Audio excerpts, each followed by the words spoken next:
ত্রিপুরা প্রদেশ NSUI এর উদ্যোগে বিশালগড় থানার ওসির নিকট ডেপুটেশন। গত কিছুদিন আগে বিশালগড় দ্বাদশ শ্রেণী বিদ্যালয়ের শিক্ষকের উপর মারধর এবং মানুষের বাড়িঘর ভাঙচুরের ঘটনাকে কেন্দ্র করে উত্তাল পরিস্থিতি তৈরি হয় বিশালগড়ে।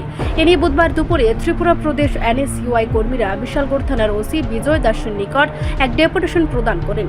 ডেপুটেশনে ত্রিপুরা প্রদেশ এনএসইউআই কর্মীরা পুলিশকে জানান দোষীদের চিহ্নিত করে কঠোর শাস্তি প্রদান করার জন্য। উল্লেখ্য, এই ঘটনার সাথে জড়িত একজনকে গ্রেফতার করেছে পুলিশ, কিন্তু গ্রেফতার হওয়া যুবক নিমিত্ত মাত্র। এই ঘটনার পেছনে কার ইন্ধন ছিল, কে মূল দোষী, তা খুঁজে বের করতে এবং আসল দোষীকে আইনের আওতায় এনে সাজা দেবার দাবিতেই এদিন এনএসইউআই এর এই ডেপুটেশন। বলা বাহুল্য, বিশালগড়ের মানুষ ভয়ে ঘর থেকে বেরোতে পারছে না।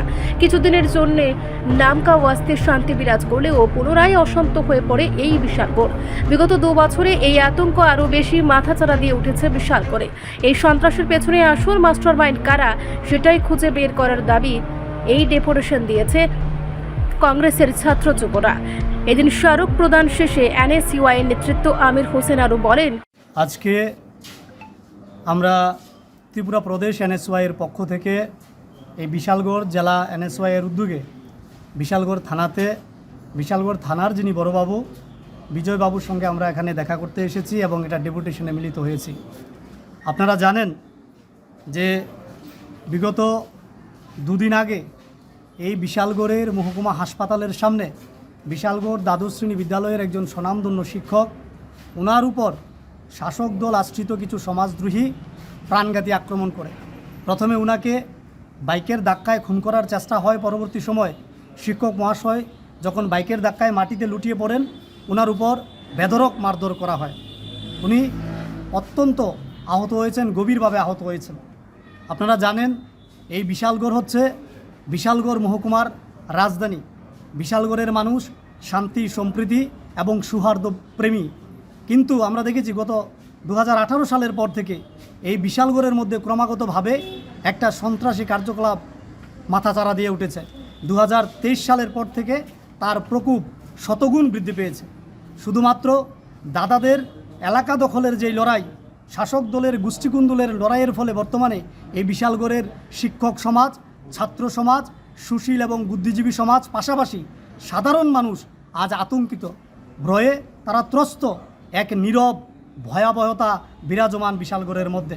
সেই জায়গায় আমরা কংগ্রেস দলের ছাত্র সংগঠন আজকে বিশালগড় থানার মধ্যে ছুটে এসেছি ডেপুটেশন দেওয়ার জন্য। সেখানে আমরা দাবি জানিয়েছি যারাই এই জঘন্যতম ঘটনার সঙ্গে জড়িত তাদেরকে যেন গ্রেফতার করা হয়। বড়বাবু জানিয়েছেন ইতিমধ্যেই একজনকে গ্রেফতার করা হয়েছে, আরেকজনকেও গ্রেফতার করা হয়েছে, তার এখনও উন্মোচন করা হয়নি। তবে আমরা জানিয়েছি যাকে গ্রেফতার করা হয়েছে বিশালগড় থানার মাধ্যমে তার যেন সেখানে পুলিশি রিমান্ড চেয়ে তাকে জেরা করে যারা মুখোশ পরে পর্দার আড়ালে লুকিয়ে আছে তাদেরকে যেন বের করে আনা হয়। এই বিশালগড়ের মধ্যে বর্তমান বিধায়ক এবং যে আগের যুব মোর্চার সভাপতি ছিলেন, ওনাদের লড়াইয়ের ফলে আজকে বিশালগড় অশান্তিপূর্ণ জায়গায় পরিণত হয়েছে। একজন পাটার ভূমিকা পালন করছে, আরেকজন পুতার ভূমিকা পালন করছে। এই পাটা পুতার ঘষাঘষিতে বর্তমানে বিশালগড়ের জনগণ মরিচের ভূমিকা পালন করে যাচ্ছে। তাই বিশালগড়ের সাধারণ জনগণ থেকে শুরু করে ছাত্র সমাজ, শিক্ষিত যুব সমাজ আর আমাদের যে শিক্ষক সমাজ, তাদেরকে নিরাপত্তা দেওয়ার প্রশ্নে আমরা আজকে বিশালগড় থানার দ্বারস্থ হয়েছি এবং আমরা বলেছি আগামী দিনে যদি ওই অপরাধীদের কঠোর শাস্তি প্রদান না করা হয় এবং যারা মুখোশধারী পর্দার আড়ালে লুকিয়ে আছে তাদের যদি বের করে না আনা হয়, তাহলে আমরা এনএসইউআই এই বিশালগড় থানার সামনে এসে ধর্ণা প্রদর্শন করব। যতক্ষণ না পর্যন্ত অপরাধীরা আইনত শাস্তি পাবে আমরা আমাদের আন্দোলন জারি রাখব। বড়বাবু আমাদেরকে আশ্বস্ত করেছেন অপরাধীদেরকে ছাড়া হবে না, তদন্ত চলছে। আমরা বড়বাবুকে জানিয়েছি আমরা যদি আগামী 48 ঘন্টার মধ্যে কোনো একটা ভালো ফল না পাই তাহলে আমরা পুনরায় এখানে আসব। তবে ডেপুটেশন নয়, আমরা তখন আন্দোলন এবং গণধর্ণায় এই থানার সামনে সেখান থেকে দেওয়া শুরু করব। ধন্যবাদ। রিপোর্ট সংবাদ প্রতীক্ষা।